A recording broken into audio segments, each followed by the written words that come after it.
Or the clock? Wallow in self-pity?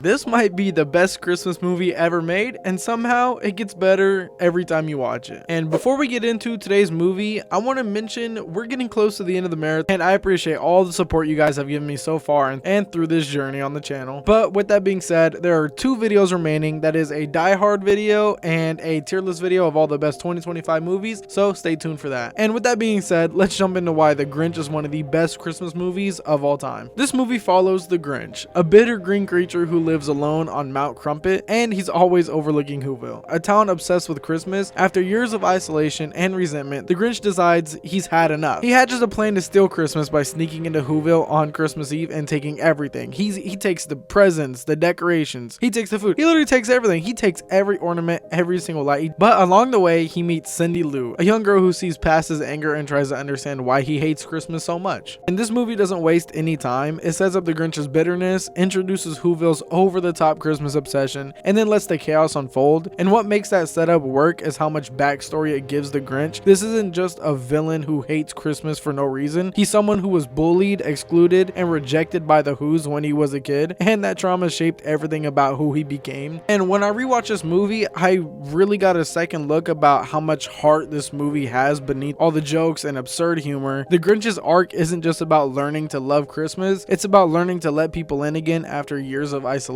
Oh, and first and foremost, I want to talk about the makeup and the Grinch's transformation. Jim Carrey fully embodies the Grinch. Like, I mean, he spent like 3 hours a day in the makeup chair turning into him, and he regularly compared dressing up as a Grinch to being buried alive. So that dedication from him, it's just unheard of in today's movies. And I'm actually very happy Jim Carrey did that and he kept everything as practical effects, because the movie just wouldn't be the same without it. The makeup, the prosthetics, the green fur, all of this is done with real materials, and because it's practical, the Grinch feels like a real character instead of just like a CGI creation that we would see today. Oh, and while we're talking about Jim Carrey, the Grinch's smile and facial expressions are all his. None of them are enhanced or anything like that. It's just raw Jim Carrey talent. The way he contorts his face, the exaggerated movements, the manic energy, it's all Jim Carrey. And for me, that's part of the reason why it makes the performance so iconic. He's not just playing the Grinch, he literally becomes the Grinch. Every line delivery, every reaction, and it all feels natural because Jim Carrey is so locked into the character. And the scene where he's planning the heist and talking to himself in the mirror is a perfect example of how much range Jim Carrey brings to the role. He's angry, he's manic, but he's also vulnerable, all in the same span of like 3 scenes. And because the performance is so layered, you start to feel for him even when he's being a terrible person. I know we've been talking about Jim Carrey for a while, but now I'm going to talk about the sets of Whoville, because the practical sets also give the actors something real to interact with. I read somewhere that they use like 7 miles worth of foam to build these sets in these buildings, which is just insane to me. Like, it's hard to fathom. And I also think that this is the best set out of any Dr. Seuss movie. Like, I don't want to hear no Cat in the Hat shit. The Grinch is where it's at. All right. And if you're a Cat in the Hat fan, sorry for calling him out, but the Grinch clears them every single time. Sorry, I'm getting a little off track there, but yeah, the architecture, all the colors and details, all of it creates this world that still feels grounded. I'm going to go back to the practicality of this movie, but the practical sets also give the actors something real to interact with. When the Grinch is sneaking through Whoville, he's actually climbing through physical sets. And when Cindy Lou is exploring the Grinch's lair, she's walking through a real like built cave. And I get it's in the early 2000s, so they didn't have CGI like they do today, but I just really, when a movie has that feeling of like everything being real and there and it not being like too far-fetched. I'm gonna be completely honest here, I had no idea Anthony Hopkins narrated this movie until like making this video. So when I found out, it just made sense, and the narration actually adds a lot to this movie. And the humor in this movie is chaotic and absurd, but it actually works. It's like perfectly on theme for the Grinch, which is something you wouldn't expect. It also really leans into like the Dr. Seuss's weirdness without holding back, especially the Grinch's disguises, his interactions with Max, the bizarre inventions. All of it is way over the top, but like I said, it weirdly fits the movie, and it's like over the top but not. And that's partly because how much Jim Carrey commits to every single joke. Now not everything is perfect, and I say this in every video, but let's get into the dislikes because there is a lot for this movie. I'm just kidding. Did I get you? Did I have you there? Let me know down in the comments because I love this movie. I genuinely don't think there's like any dislikes, and this might just be my #1 favorite Christmas movie of all time. And while we're on the topic of me loving this movie, I've always loved The Grinch. Even when I was a kid, I also really liked the animated one that came out a few years back, even though it's not widely liked. Call me biased if you want, but I might just like everything Grinch. And one of the things that really stuck with me on this rewatch is how much the movie explores loneliness and rejection. The Grinch isn't just grumpy, he's hurt, and that hurt inside turned into bitterness over time, which also turned into him isolating himself. And by the time we meet him, he's convinced himself that he doesn't belong anywhere and he doesn't need anyone. But when we meet Cindy Lou, it reminds him that there are people out there who are like him, and not everybody is like those kids that bullied him whenever he was younger. And also, while we're talking about Grinch's backstory, really hit under your skin as an adult,